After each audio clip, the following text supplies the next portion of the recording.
Film has always been an incredibly strong medium for portraying truth from the very beginning. I mean, it's been something that you use to show something's real essence.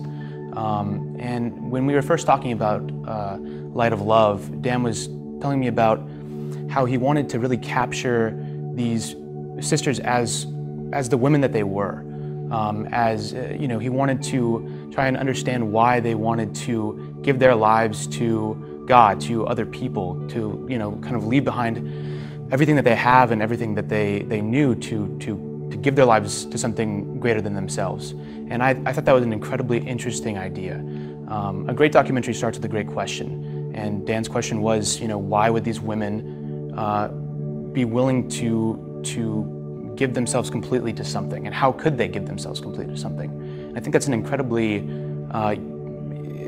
interesting question and universal question. When we were asked to be involved with the Imagined Sisters movie Light of Love, and were told what it was about, it was something that we were more than excited to jump on board with. The idea of nuns, young women dedicating themselves to something that is far greater than themselves and jumping into their faith 100%, completely devoting themselves to a life of prayer and service, and challenging people to truly live something that is greater than themselves. It goes along with our philosophy of a higher standard, a higher moral standard, and being messengers of the infinite.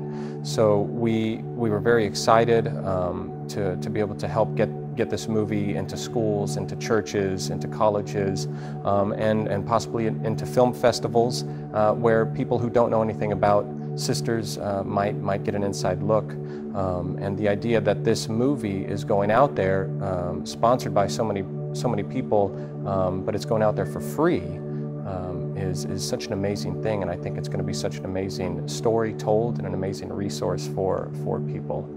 People have often asked me, why make a film? Why make a film about religious life? And working with this team, this incredible team that we've put together, I think it's become very apparent that a film is one of the best ways to really encounter something, to be challenged by something. And what better thing to be challenged by than sisters?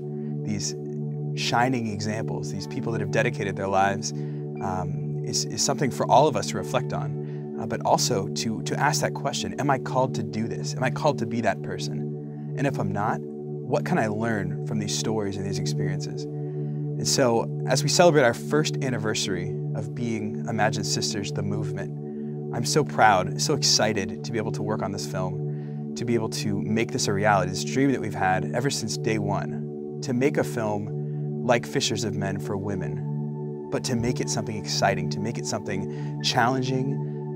It's just a really good feeling to know that we're going to be filming in about a month, going out on the road and meeting these people. And even talking to the team, we've reflected about how much we expect our lives to change by meeting these women. And so we can't wait to show you this film. We can't wait to get this to your church, to your school, to film festivals even, to get it out there so we can show the world what Light of Love means, to meet these sisters, to understand them, and to be inspired by their example.